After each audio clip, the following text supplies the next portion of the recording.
In terms of this game then, coming after a win like that, is it going to be a balancing act for yourself? A few of your guys have played, a few of the internationals have played 3 games already. How do you view going out and team selection going to Ulster? Yeah, it's really difficult. It's probably been one of the most challenging weeks that we've had. I mean, when we had a lot of these guys not available last year, we didn't have to manage playing programs and training programs. Now we have got them back, although we've got some injuries and we've got quite a bit of illness in the camp this week, to be fair. We've got a lot of decisions to make around international call-ups, or I say decisions. Some are given to you.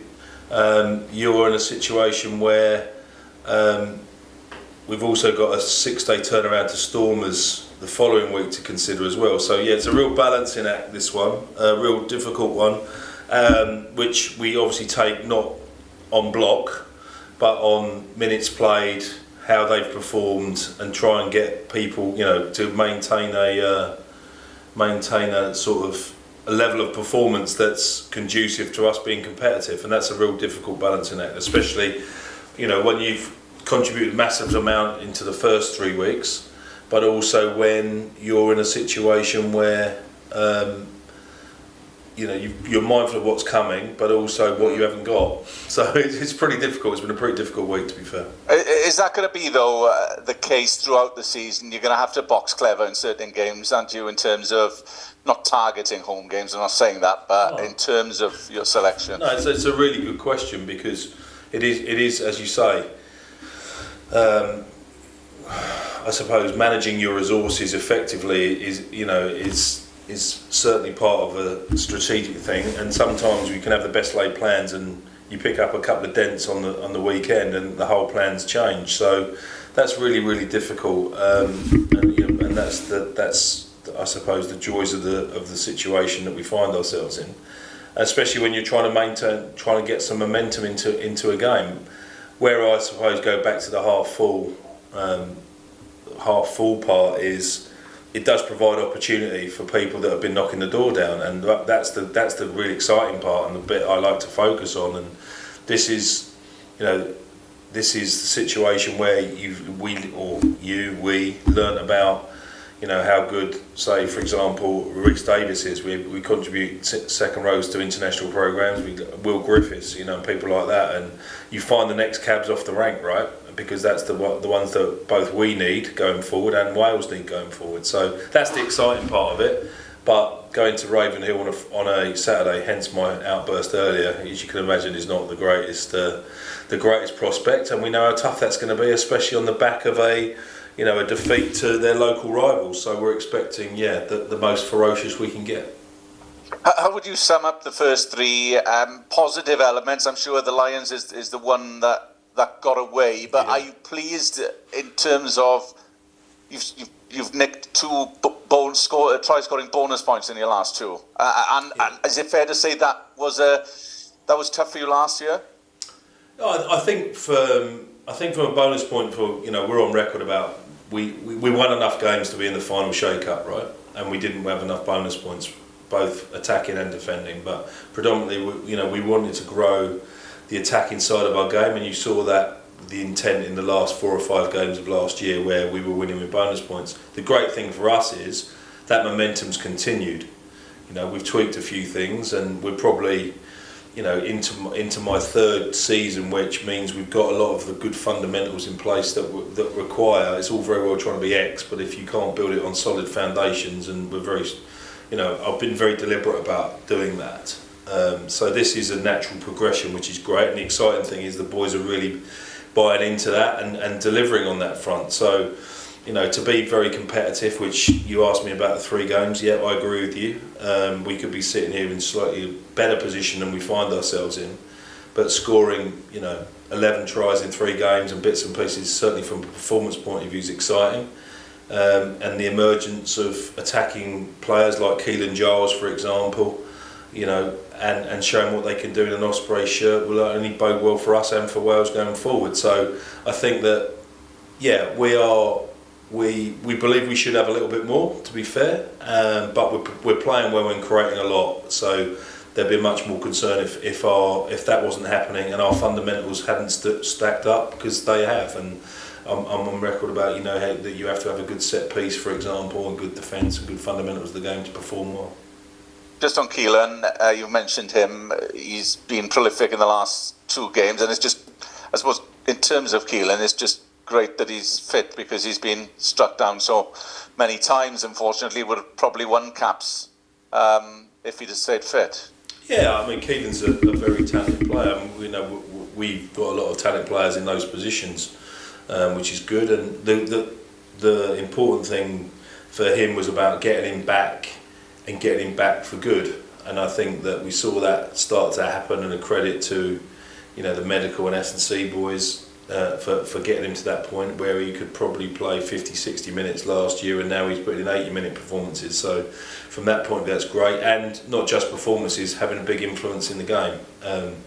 So yeah, it's a great advert for him and what he's had to go through and what resilience he's shown, and also the programme that's managed to get him back and playing back at that standard. But just a final one, just on Ulster. Obviously, you've touched upon the task going out there, possibly having to weigh up your options. Even though they've got a few out, haven't they? They've had a few out with the Emerging Islands squad out in South Africa. Yeah, again, look, you go to rugby, you know what to expect, right? Or the King's Band, sorry, I should give it its correct name. You know exactly what you need to be when you go there. Very hostile crowd in a good way, very supportive for their team. We've talked about having to create our own energy and create our own vibe to go there, because like certain places, if you don't turn up with the right attitude and the right sort of mental constitution, you end up losing before you get off the bus. So that's the first thing to get over. And obviously going back now, crowds are involved. It ramps up again. So from that point of view, that's the first challenge. The second thing is we want to impose ourselves and carry on the performance momentum that we've shown so far. So we've got a lot to be positive about, but we do understand and are very respectful about what we're walking into, for sure. Toby, you mentioned Reece there. How much potential does he have, and how far can he go, do you think? He's a good player. He's a very very good player. Learning all the time, very diligent and tough. He plays tough. So from that point of view, look, if he continues to stay fit and healthy and keeps the improvement, especially from a physical point of view, he's been into a couple of Welsh camps for them to have a look at him, and we're all joined up about where we can get him to. The fact that he's been invited into those camps means that they see him as a player of potential, as do we. So that's exciting.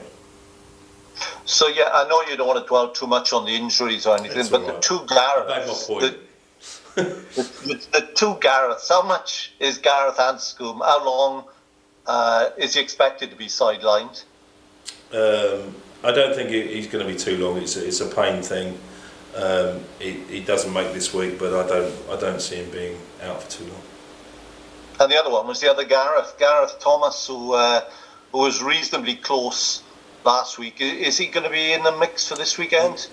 Yeah, he will be. He'll be in the mix. He's trained fully for the last couple of weeks. He's at the stage where he's not at risk, and he's fully fit and healthy. And we're looking forward for him to get his 100th cap, which will be awesome. Yeah, right. And with Ulster, watched them against Scarlets a few weeks ago, and for the first 15 minutes, Scarlets couldn't get their hands on the ball. I mean, I guess the priority will be to try to slow that ball down. Yeah, I mean, the game we played at home against them last year, we didn't have the ball for the first 10 minutes either. First 10 or 12 minutes, and when you've got to start well away from home, you've got to start well against physical sides that are going to test whether you're up for the challenge. So I think the start is a massively important aspect of the game. And yeah, as I said, they've come second last week, so they'll be wanting to bounce back, and all these things manifest themselves into a very very tough contest, which we're going to have to meet head on. If not, we're going to come second. Your front five's gone really well over the last this season really. I mean, does Alan Wynn's enthusiasm and seeming desire just to want to play every game as if it's his first game or his last game, does that surprise you? No, not really. It doesn't surprise me. It's that was fairly evident from the first day I met him, to be fair. I actually asked the assistant coaches at the time, whether that was something, new coach routine, and they said no, that's just that's what he does. And to be fair, he's been absolutely true to that. He's a person that still, with all the experience and all the accolades that he's achieved, still leads from the front from an energy and enthusiasm point of view. And again, that's a good lesson to the young players that we talk about. He's a great role model, isn't he? Yeah, 100%. And he spoke a few words at the end of training today, that resonated really well. And those levels of experience and little pearls of wisdom are brilliant, because these are the guys that have got to go out there, and he's been out there more than most. So if he can influence their performance, then that's a fantastic that's more added value to the team. With your two centres there, the boys you started last week, Michael Collins and Owen, did you feel they complemented each other? Owen's defence and Michael created a few opportunities. Yeah, no, for sure. And we've gone with that as a partnership for in a lot of our games last year when we played well, and that balance, as you say, between two different attributes. And I think that we seem to perform best when, irrespective of who it is, if we have some creativity and some physical presence, whether that's attack and defence. So that balance in the midfield is important, and as you say, those two boys have done a good job for us when they've played there. Good one, Toby. Hope it goes well. Thank you very much. Thanks. Hi Toby, how are you? I'm good, Tom, thanks. Yeah, good. I was just going to ask you, it's 3 weeks into the season now, and you're always kind of interested to see, are there any new trends? Is anything different when a new season comes around? I guess there's been a lot of points scored around the place, but is there anything else different in terms of, I don't know, the way it's been officiated or the way teams are approaching games? What's your initial kind of thoughts on it? I think the weather's played a bit of a part, to be fair. I think that's certainly an aspect, and I think people have definitely want to be positive. I get a general sense of speaking to coaches around that people want to be positive. So I think there's a mindset element to it. You're right, and not just in our competition. If I look across different competitions, there's been high-scoring games. I think people want the game to speed up, which is why the biggest animosity I hear in different circles are around length of time on TMO decisions and stoppages and teams that want to slow the game down. And I think that we have to accept that we're trying to provide entertainment and enjoyment, not just play a game of rugby. And I think the quicker we can make the game, the less stoppages in it, and that we can keep tempo to it. We've had a couple of first halves that have gone, close to 55, 60 minutes in actual duration. And of course some of that is injury, and you can't legislate for that, but there's still a lot of dead time in the game. And I think the quicker the more we can do that, and as you say, the attitude of the teams seem to be more edging towards that way, I think that we'll get a better product and better games, and as a result better entertainment. It's interesting because when you have a league like the URC, just 5 different countries, you're going to get different rugby cultures, aren't you? But it's going to take time, I guess, but are you slowly getting to a point where there's everyone kind of pulling in the same direction on those things you were talking about in terms of the desire to speed things up, or is it different from country to country? I think that there's definitely, my observations, and these are purely my observations, I think there's definitely been a shift in how the Italian teams have approached the game, for sure. And I think the Irish teams are pretty consistent within the Scottish teams. I think, actually, to be fair, the Welsh teams, I know we're a work in progress and evolution. I haven't seen too much different from the Welsh regions, but I think the involvement of the South African teams and the way that they play means that you can't get away with certain things that you probably got away with, and you've got to be better at certain aspects. So they're raising the standard of for example, attacking play and standard and athletes and bits and pieces. So I think the challenge for us is we've all sort of, right, we need to try and meet and match that, because they will have a good set piece, they will be defensively sound. So where you could get away with certain bits and pieces, I think it lends itself more to an attacking game. They're just my gut feel, but I think the inclusion of that, the quality of those South African teams has certainly meant that everyone's got to sort of embrace that sort of style and be better at it themselves.